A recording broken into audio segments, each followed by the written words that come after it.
I'm Connell, I volunteer at the garden, and this is Hamish, my son. He just likes digging and getting digging. I'm okay with that. So what is it about gardening then that attracted you to coming along? Well, it's free, and Hamish loves coming here, so it's win-win. Whatever he's done, they say do this and we do it. Would you say you've learned a lot? Yeah. What's your favourite thing to do? Digging. Anything else? No. The digging.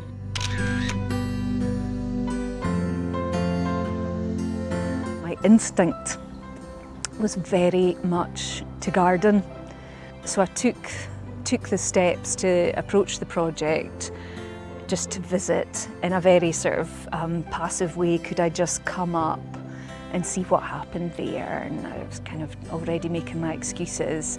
But when I did come up, what I was met with was just the most almost sort of liberating experience of people of all ages, all different backgrounds, in these huge, beautiful, open spaces, coming together or working in their own right. All issues I had tackled in my own life became an incredibly positive experience in this space, and while I was planting, discovering, growing, tending my own health, my own well-being, my own existence was growing at the same time, and that connection to nature and people became incredibly transformative. At each step, my confidence has grown. You know, when you're serving to like a couple of dozen people on a Friday or a Thursday night, and they're enjoying what you're cooking, that helps, you know, grow your confidence in what you're doing. It also helps you to go outside your boundaries with talking to people that you don't know, and you know, a bit of trust in humanity again. You know, like, because you know, it's easy to lose sight of the fact that maybe the whole world's evil, but like when you're here, you see a good cross section of everybody, and then you're introduced to the fact that people are actually, they're all right, you know. I seen the shop down the road down there, and there was a cooking class going on.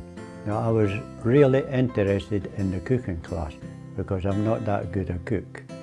Me being a man on my own, and I met this lady called Karen, and she helped me, just told me a few things, and do I want to come? So I said, yeah. So that's how I ended up going. I go in almost every day, so I've got the job now. I'm a milk monitor, and that's my wee contribution, because the minute I go in there, the first thing they say, cup of tea, Frank. So that keeps me going, and I'm still, although Janet can't go now, I can still go, and I still like going there, and I sometimes get a meal now. A Thursday and a Friday I can get a meal, and which is good, and that's my way. I hand over a bottle of milk and I get a lot back. Having a service kind of pretty much on our doorstep that helps and is absolutely inclusive is just amazing. And I have to say, the first week I was really nervous. Like, I'm not very good at asking for help. I've always been really independent and somebody that thinks you have to work for everything you get, so it was a wee bit daunting the first visit, but actually the volunteers here are so friendly and just put me at ease for the minute I walked in the door. It was a really nice experience. Just the lady that was there the first week, she chatted and asked about the kids, and I was quite surprised how easy and comfortable I felt. Everyone knows each other, and everyone knows how to have a laugh with each other, and it's just good to have a place where like it feels like Rosyth's more of a community because of this, rather than it's just people. Like, you take more pride in Rosyth because you're like, oh, I planted that, I did that, and like when you see someone dropping litter or whatever, you're like, oh, you know what I mean? Every day you can come up here and choose what you would like to do or how you'd like to experience it. if a shed needs built, or if a bit of ground needs worked over, or if an area needs planted. People come together and focus on specific tasks. Whatever you creatively or personally want to bring to this place, it is yours for the making. The access to such a beautiful natural space on our doorstep is such a great resource. We're literally in the centre of Rosyth, and you walk through the gate, and whether you want to read your morning paper or picnic with the kids, or just walk around and smell, see, touch, feel, experience a place like this in the middle of Rosyth and in Fife, it has so much opportunity for well-being, for peace and just enjoyment. Any time I come here, I will feel better, and I will have achieved something simply by coming.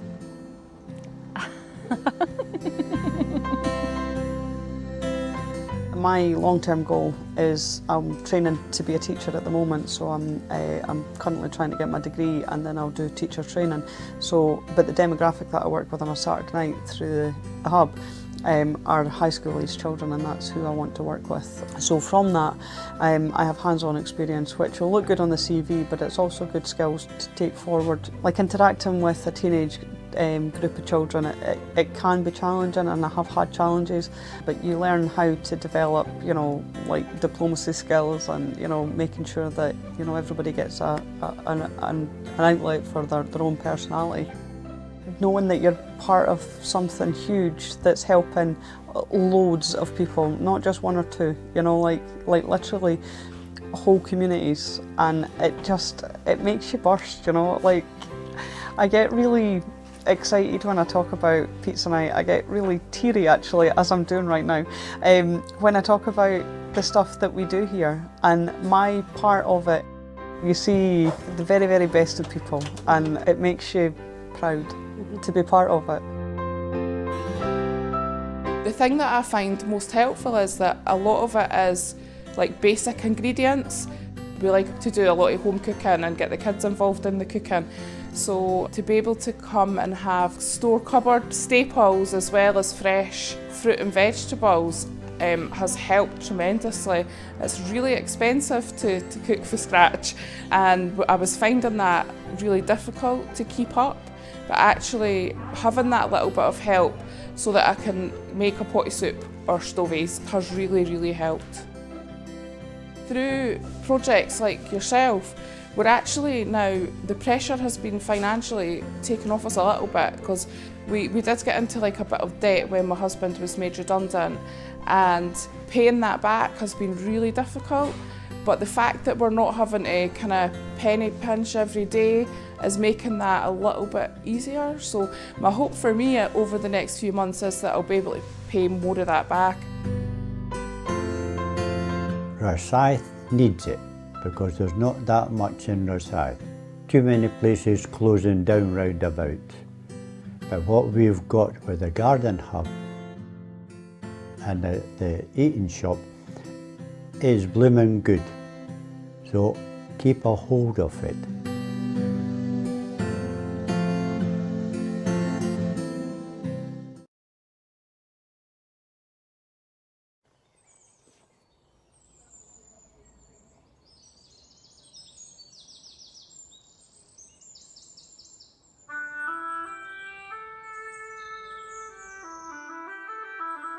So my hope is that future generations will be able to enjoy and be inspired by the orchestra of birdsongs in our forests and woodlands, in landscapes that have been rewilded and cared for by our generations today.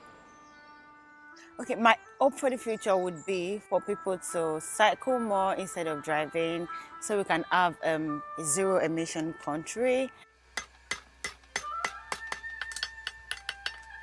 So my hopes would be everybody could start planting more trees. When I came to the Glasgow, I love the Glasgow.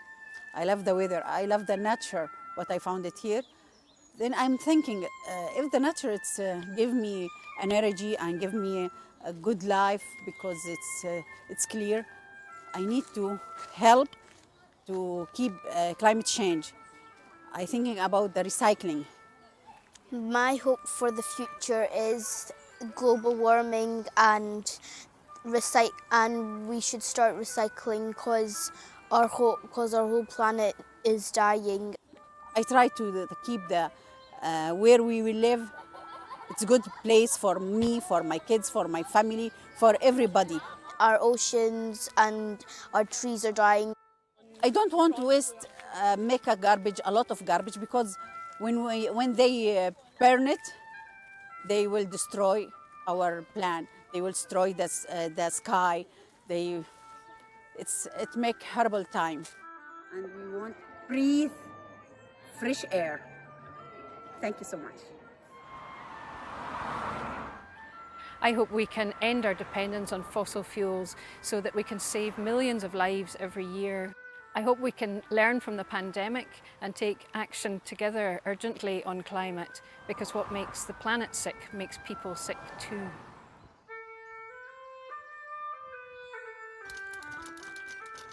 I hope for the future the upward trend in cycling continues in Argyll and Bute. It's a great way to lower your carbon footprint. My hope is that we will see as God does, and that one day we will be able to look at the world once again and declare as God did, that it is good. I hope that we end up properly valuing our marine coastal ecosystems, especially stuff like our native seagrass, and that we work with it in developing novel environmentally sensitive sea farming methods.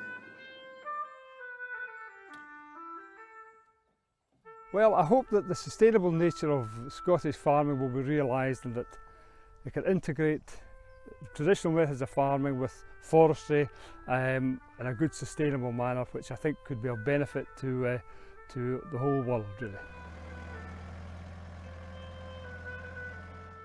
Argyll's got some amazing wildlife, and my hope is that we can continue to look after that wildlife and see that wildlife into the future.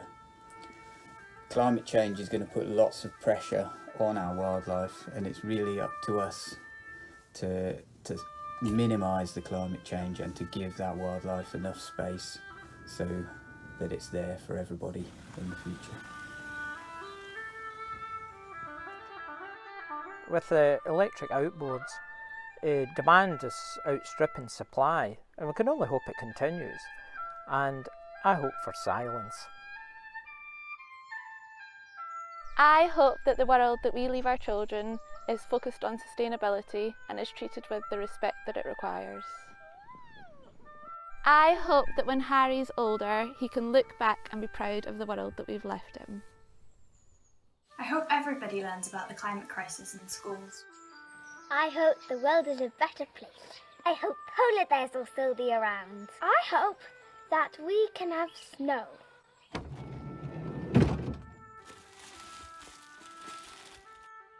I hope the delegates at the COP26 conference in Glasgow deliver on climate change for my grandchildren, Kobe and Oscar, and their children. Thank you.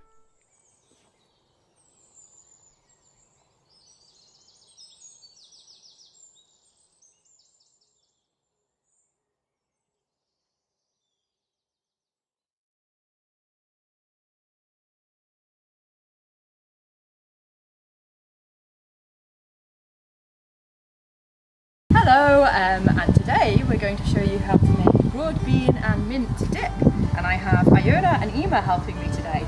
So, shall we harvest them? Yeah? So, these are field beans, which are a slightly smaller version of broad beans, basically. I should say that some people have an allergic reaction to broad beans, so if you're aware that you have something called favaism, obviously don't eat this. But otherwise you should be fine. So we're going to try something new. Normally I would pull the whole plant out when I'm harvesting them, but I've been told recently that if you cut them off close to the ground level, they may throw up more shoots and you might get a second crop. So we're going to try that. So this is the broad bean plant, and it's got obviously, you know, these leaves and these beans. Now these are smaller than standard broad beans would look. And what we're going to do, girls, is we're going to cut it off down here. Okay? Ooh, we'll do it together. Well done. Cool. Okay. These together. Right, there we go, we've done it. We've got our harvest of beans now, so what we're going to do is we're going to pick a beanstalk each. Right? I know a story about a beanstalk. It's called Jack and the Beanstalk. Yep, exactly. Do you think he climbed up these ones? Yeah. So we're going to take the beans. Jack and the Beanstalk, and there's a giant up there. Yeah, so we're going to pick all the beans off the stalks and we're going to throw them into that basket. Okay, and we're going to throw the stalks and leaves in there and we'll put them in the compost. Okay, so now we're going to shell these. So pick a bean and then I'm going to be in a video. Yeah, go on. Open them and there you go. And because these are field beans, not broad beans, you're probably only going to have like 3 or 4 in each pod.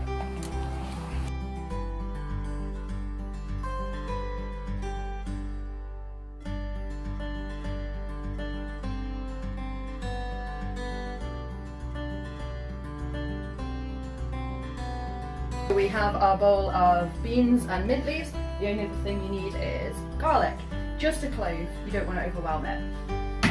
So, oh, do 2 cloves because it's tiny. So, peel your garlic clove.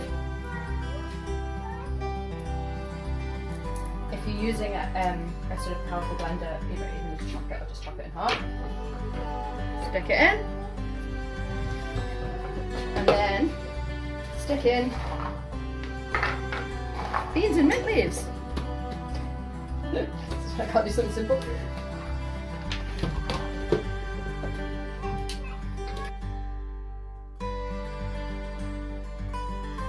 Shake around.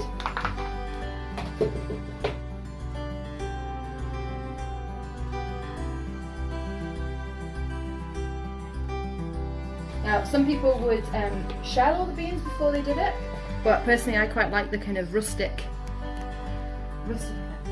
And there you go, and that's it. Okay, and here we are with the finished product. So we're going to try it on oatcakes. Do you want me to do it? Pass me the spoon a minute and I'll get the...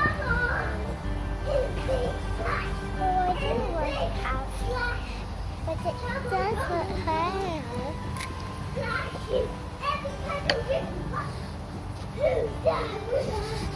What do you think?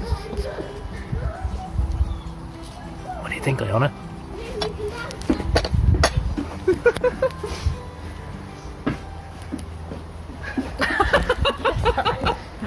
Well, I like it.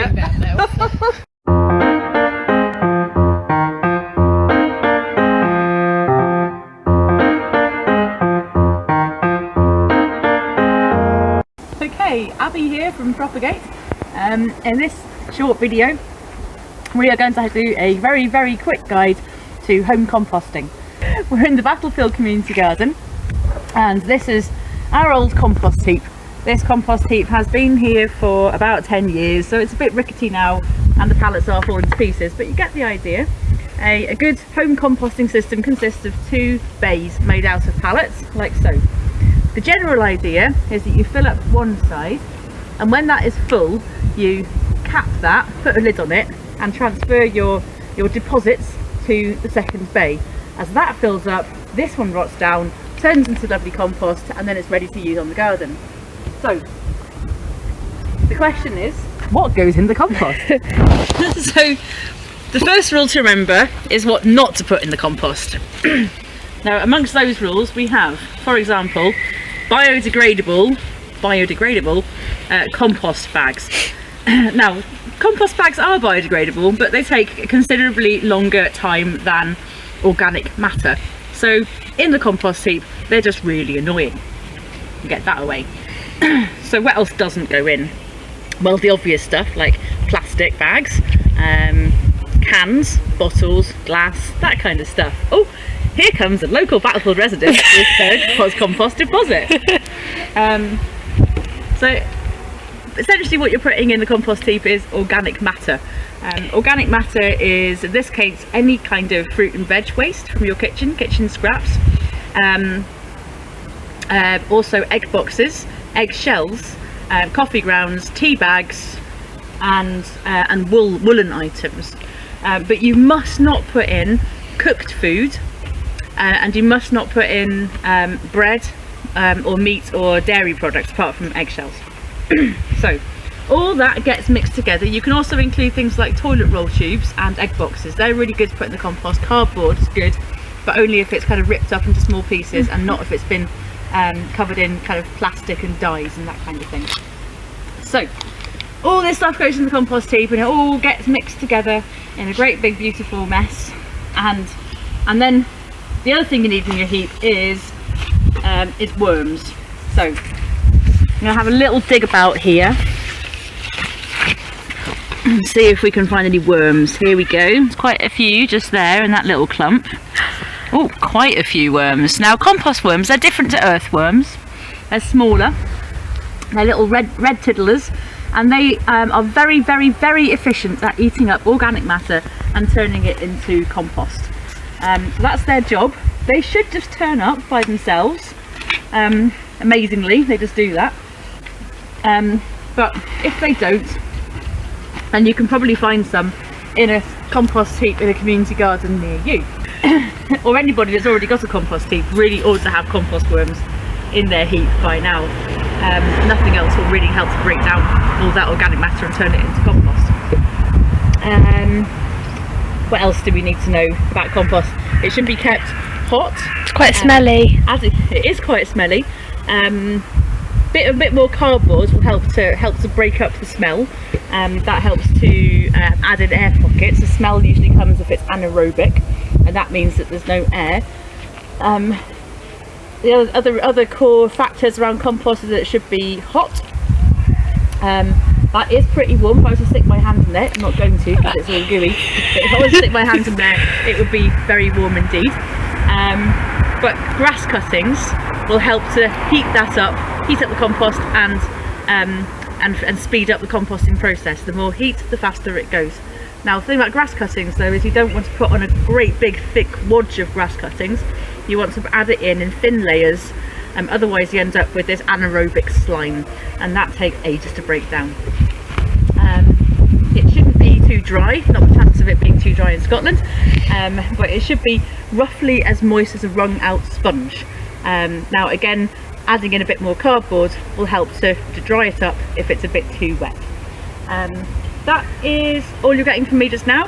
And that's if you've got any more questions about compost and home composting systems, then check our Facebook page, check out our resources and ask us any question you like via social media. Thank you. Bye. Bye.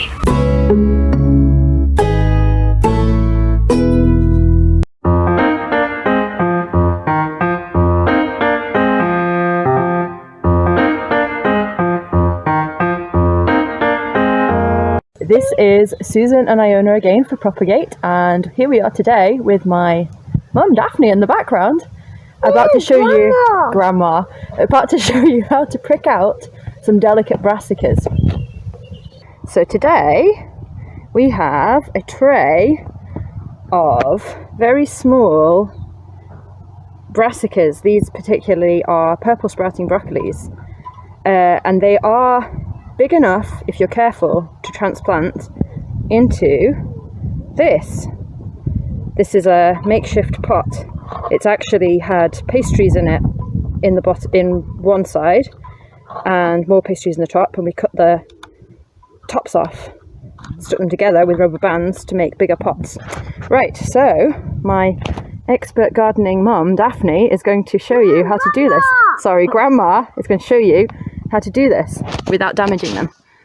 So lift out the clump, divide by the soil, and what you're trying to avoid is squeezing the stems, because if you squeeze the stem you will block the flow of liquids throughout the plant. So you need to, as my mum has just done, pick them up by the side leaves. Ideally you want to touch only the side leaves, these leaves here, not any leaves that we want to grow on further, because these won't actually come to anything. That's not what you're going to eat. It's those leaves there that you particularly want not to damage, but most importantly the stem. So as you can see, what she's doing here is gradually, delicately separating the roots.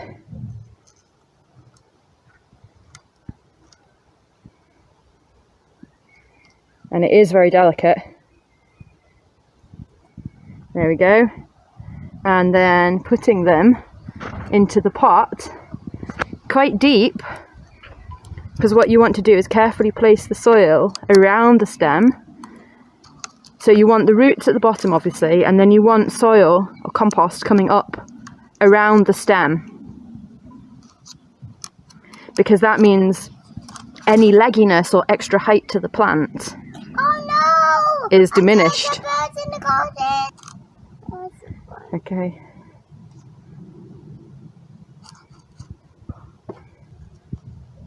So as you can see, carefully putting compost down around the stem, then they're less likely to flop over, and it means that they will grow tiny little roots out of the sides of the stem as well.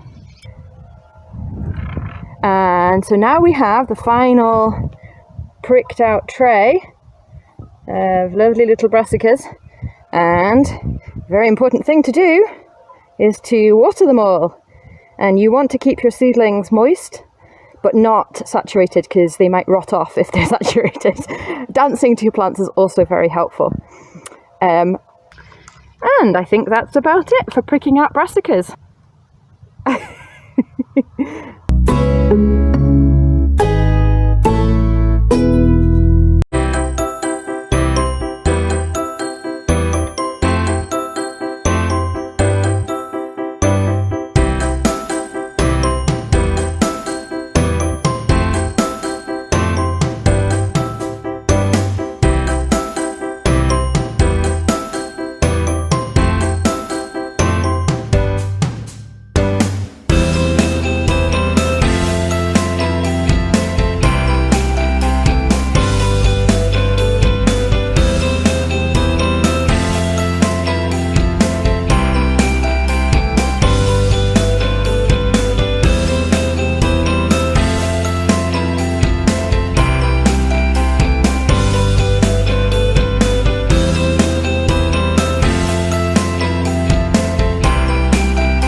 Hello and welcome to another Veg Power recipe video.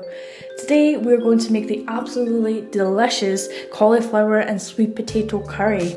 So let's get to it. So for this recipe you will need 1 large sweet potato cut into small chunks, half a head of cauliflower cut into small florets, 2 tablespoons of olive oil for frying, 1 white onion finely chopped, 2 cloves of garlic finely chopped, and a generous handful of spinach or kale chopped up, 1 teaspoon of turmeric, 1 teaspoon of cumin, 1 teaspoon of ground coriander, half a teaspoon of cinnamon, 1 tablespoon of grated fresh ginger, a tin of coconut milk, 250 millilitres of vegetable stock, and chilli flakes to taste, just add that to taste. So first of all, prepare all your vegetables. Then heat the oil in a deep pan. Add the onions and garlic and saute on a low heat until they're soft. Next, add all the spices and stir in well, making sure that you coat the onions and garlic evenly. Next, add the cauliflower and a little bit of the stalk and continue to cook on a low heat for around 10 minutes, and again make sure the spices are spread evenly throughout the mix. Next, add the sweet potato, the rest of the stock, the coconut milk and stir in well and simmer this for 15 minutes. Once that's done, test the cauliflower and sweet potato and make sure that it's soft, and then you can go ahead and add your spinach or kale and cook for an additional 5 minutes. And that's it done. You can serve this with pita bread, with tortilla wraps, with rice or anything you want. So I hope you enjoyed watching this video and enjoy making this for yourself. This is honestly so delicious, so it's definitely worth a try. Don't forget to like and subscribe to our channel and check out our Facebook page, and I'll see you next time. Bye.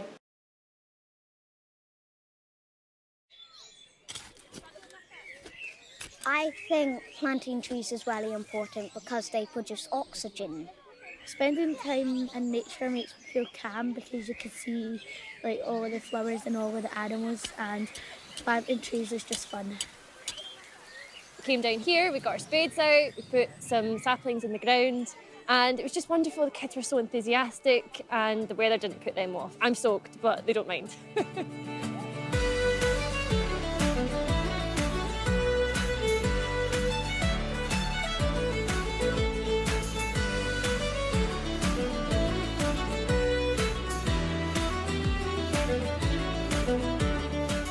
Today I'm going to tell you the story of the Glasgow Children's Woodland, a plot of land that has been turned into their very own forest by the primary school children of Glasgow. The story begins at the start of 2020 when a group of volunteers came up with a wild idea. Their idea was to give every primary school child in Glasgow an acorn to grow into their very own tree and plant them all together to create a children's woodland. So what inspired me to start this project was a story when I was reading it to my daughter Aisling. It was when Kirriemuir was a Kenyan activist and she started up the Green Belt movement. In Kenya there was these women, village women who were kind of facing deforestation, and when Kirrie encouraged them to kind of go into the woodlands to kind of pick up tree seeds, and they just planted it in tin cans. It was just their own straightforward thinking and simple, beautiful hope. It kind of haunted me to maybe we need to kind of how crazy this would be. How about every Glasgow kid gets the opportunity to grow a tree from a seed? I'm a pupil at a Glasgow primary school, and in March 2020, the Lost Woods gifted us a bag of acorns. We planted them in little cups of compost and watched them grow. Our saplings grew green and strong, and we were all so excited to know that soon we'd be planting them all with other schools. And we had a plan, we had a week during which we were going to deliver, I think almost 50,000 acorns to 151 schools. So we've been involved with the Lost Woods project right from the very start. Before the first lockdown, all the children in the school were given an acorn from the Lost Woods, and they were planted and they took them home along with a lovely wee quote about how tiny little acorns can put up with anything. I first heard about the Lost Woods project when Alex and some of the team came to my office and shared with me this bold and ambitious idea they had, a vision to get the children of Glasgow involved in this climate project to leave a legacy around COP26. It was crazy but wonderful. It was something that, it was so simple in its form that people could really identify with. The logistics were vast and the scale was huge. But yeah, and they bought into it, thankfully. I think the most incredible thing about the Lost Woods project is just the scale on which the team wanted to do it. It wasn't about a few children, it wasn't about a few trees, it was about taking every single primary school in Glasgow and getting all of them involved. And there was something lovely and organic about it, and we just took faith in the idea. Do you know, we didn't think we were entering into a global pandemic. Oh goodness, crazy. that happened? Yeah. The fact that the pandemic then came along during the project, and that didn't stop the team. They were still desperate to get those acorns out to children as quickly as they could, and to give them something to focus on. As the schools were closing for the first lockdown, those children were taking those acorns home and nurturing them and watching them grow.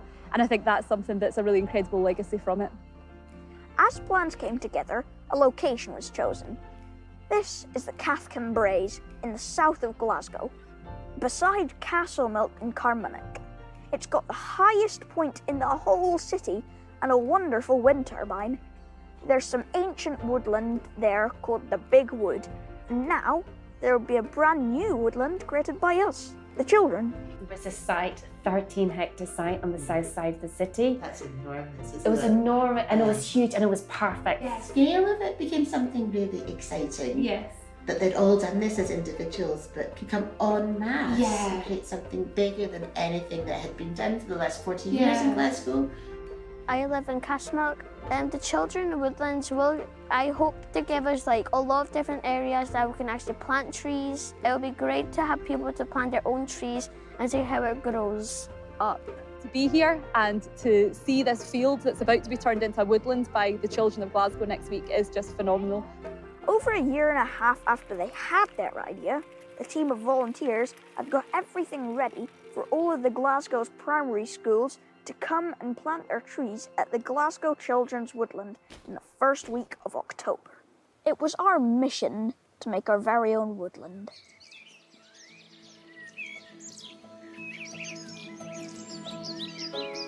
I think until the first child put their first foot forward on that field. Oh, I know. I mean, Really I even didn't know remember how- when you could see the stream of buses come in and then the wave of kids coming up and we're like, right, this is what we've worked 2 years for. Let's get going.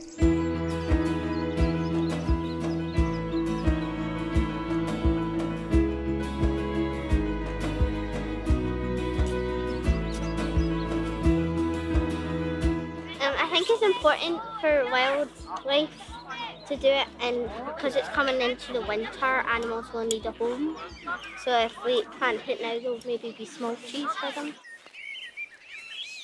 I'm finding the planting really fun because, first of all, we don't have to sit in school and do maths, and there are less and less trees because the city is like, we're building lots of buildings now and there's less nature areas like woods and things, and trees are actually like really good for the environment. I'm finding planting today quite hard because the soil is tough, but being with all my friends here and doing something for the environment just makes it so much better. I think when I come back when I'm older, I'll like see all the trees and then I'll like show my family, look, this is the tree I planted. And I hope lots of people come here to see the work that we've done. Being at the site for the first time, just amazing, and the children were just so excited and just privileged to be just part of this great legacy for Glasgow. I think the benefits for the children just are, you know, long lasting just in many ways. It'll just make us think as well a bit locally about our school, what we can do in our area. After the second lockdown, some of the children brought their oak saplings back to school, and we've been really pleased today to be able to bring some of those oak saplings here and plant them as part of the Lost Woods. The Woodlands gave us these acorns and we just got a bunch of soil, and one day one of the classes in the Eco Club just planted them all in these pots, and we sent them around the school so they could look after them during lockdown. That's how they came here, and we just needed to keep them at home and water them a lot so they could grow.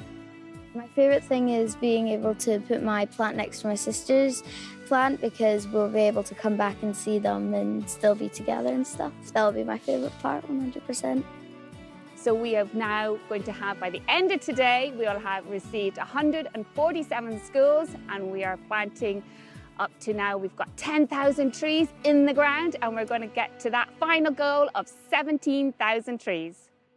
My best memory about tree planting is meeting everyone new and my friend. I don't think there's any hard parts. It's if you have a friend and you have fun doing it if you have a friend.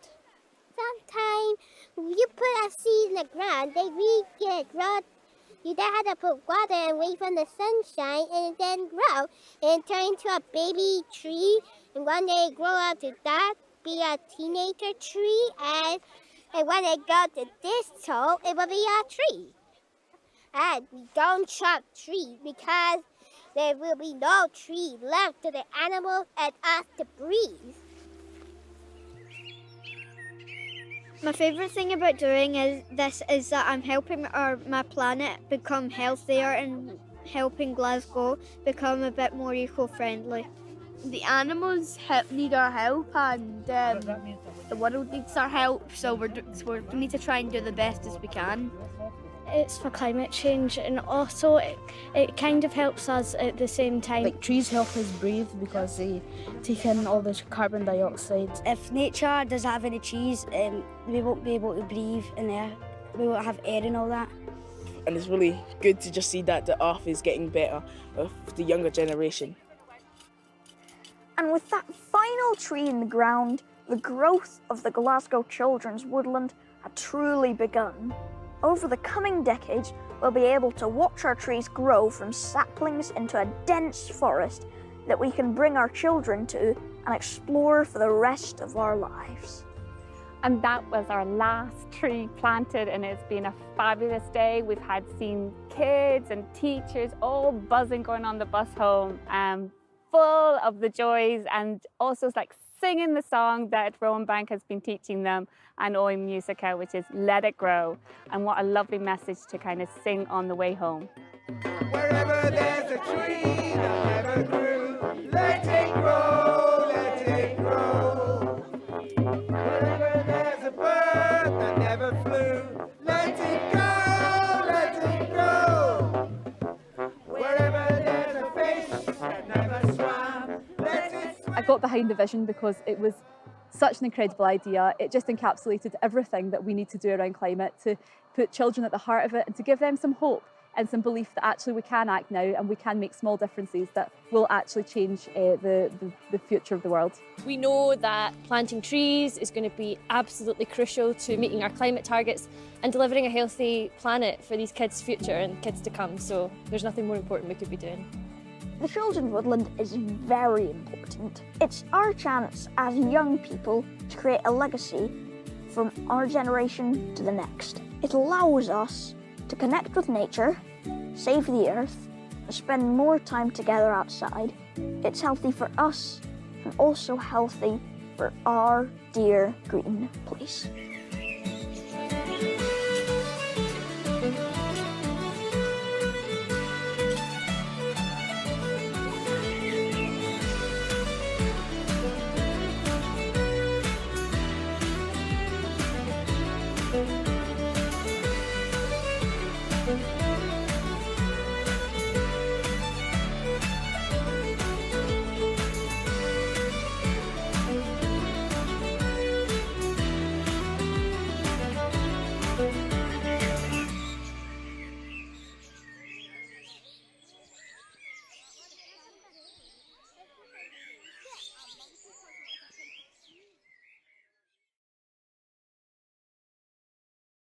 Hi there, my name is Rebecca Dumpy and I'm part of the team delivering our Climate Challenge funded project Seasons of Change at the Lurgan District Learning Centre. LDLC is an independent learning centre with charitable status based in Lairg, Sutherland. We offer learning opportunities to people of all ages across the rural communities of Sutherland and wider online. Seasons of Change offers training to help Sutherland and Rosyth students reduce waste and increase food growing and cooking. This project increases understanding of climate change in the local community through a series of classes, workshops, and events.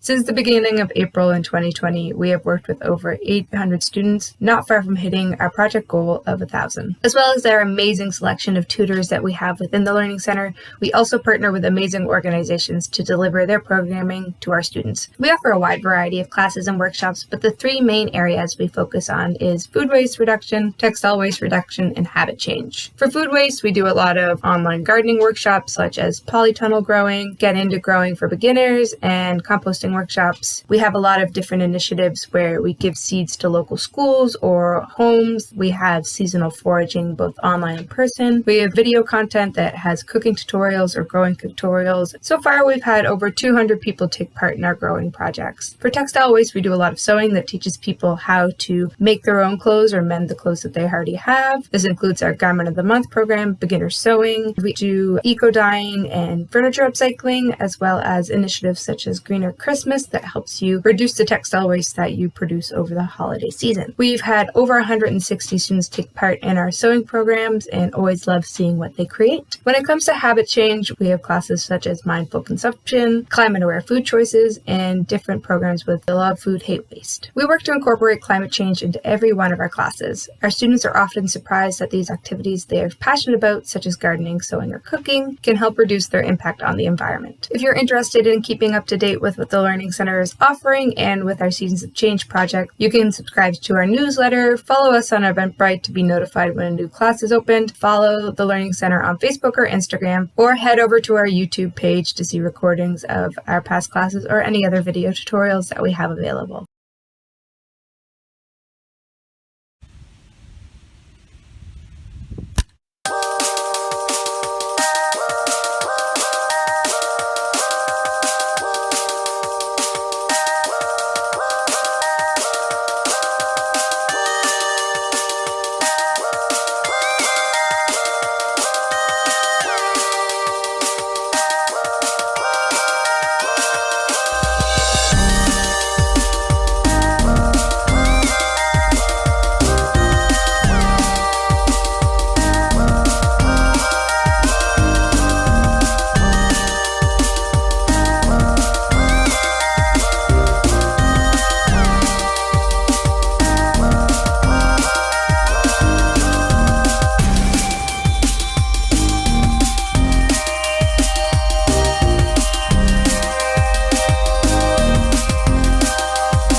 Back in April last year when coronavirus was just kicking off, we'd gone into lockdown.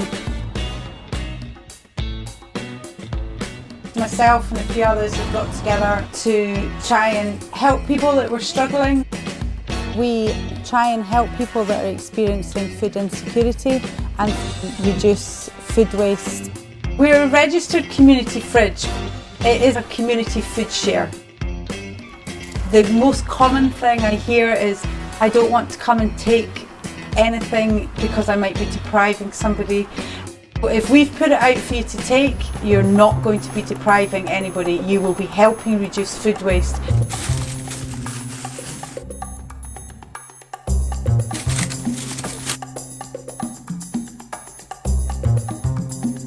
I had no idea that wasting food would have had an effect on climate change. That's been a revelation to me.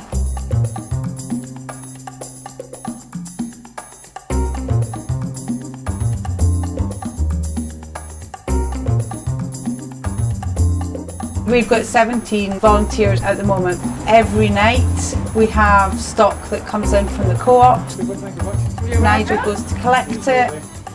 Andrea, who goes to Asda. We've got Lorraine, who picks up from Tesco's. We've got deliveries that go out to people that are not able. And we've got a management team as well. So we weigh everything in and then we record it going out, whether it's gone to somebody to eat, whether we've had to compost it, whether it's ended up being chicken feed. That way we can just see what's actually been saved.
We had a great year at Tayport Community Garden. Everything grew really big, really bigly. We grew great vegetables, many vegetables. The parsnips were the greatest parsnips ever, and we grew tremendous tatties. We grew enough tatties for everyone in Tayport, and we made aubergines great again. It was the best growing season ever, apart from the salads. The salads were bad. The salads were the worst. Very bad. A total disaster. We had every school in Tayport visiting the garden. There was only one school in Tayport, but we had all of that one visiting. We had little people and big people coming along, and we did some great things. Many things. We won 300 awards, and we grew so much food that we had to sell some of it. We sold lots and lots of food and helped all of the people to be healthy and to live longer. And some of you will have heard the rumours spreading around about a new community garden springing up in Dundee. But let me tell you this, that's just fake news spread by the media, the Dundee Courier. Last Sunday, we started to build a wall, a willow wall, made of willow, all willow, bigger than any willow wall you've ever seen. And we're going to make the Dundorians pay for it. So 2018, let's keep growing, and let's make sure that we keep making aubergines great again.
It would be nice to be able to see the ecoclimate for the birds and fish and the animals that live in the water around here to be stable, for them not to be suffering because of pollution in the water. Hopefully our homes will be better insulated. I would like to see more forest garden type places and much more rewilding, allowing spaces for nature and people appreciating it instead of complaining about it and destroying it all the time. We've obviously just come out of COVID as well, or we're coming out of it, and who knows what the next decade will bring from that perspective. But one of the key things that it has done has made people focus inward on their local communities, both from developing relationships but also about how they make their communities better. Well, more local food, more local things, more local wild spaces. People embracing adventures on a day-to-day basis on their way to work. Why not, if you have to go to work, make it green, but make it an adventure, make it a part of your leisure time.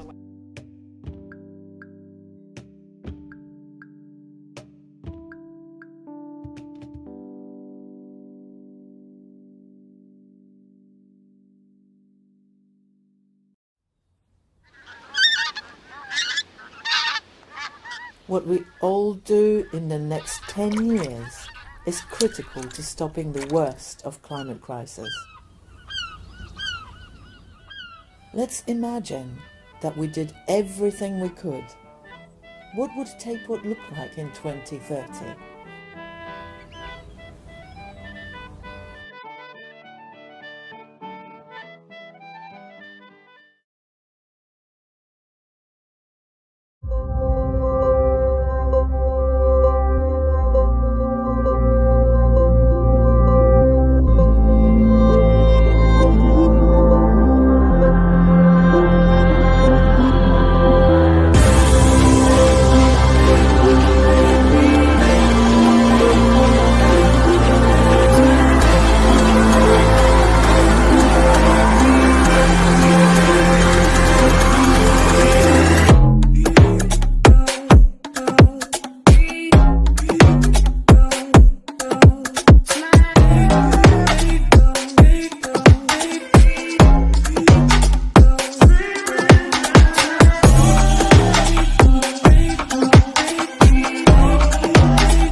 Welcome to Empower Women for Change.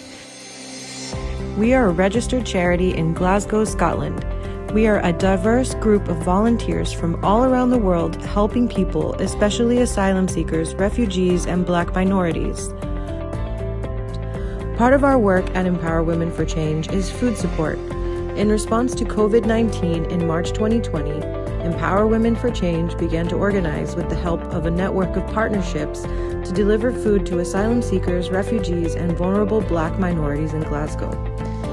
From April to December 2020, we have now served more than 1,000 individuals by offering more than 6,000 ready-cooked meals, 3,000 food parcels, and 500 20-pound food vouchers. Our greatest challenge was the ability to reach isolated and vulnerable people. Empower Women for Change has learned how to build a local network of volunteers, and we have helped foster their skills and confidence to make a difference in their community. This food support project will continue in 2021. We have big ideas at Empower Women for Change, and together we can make this world a better place for so many people in need. Find out more at empowerwomenforchange.org.uk.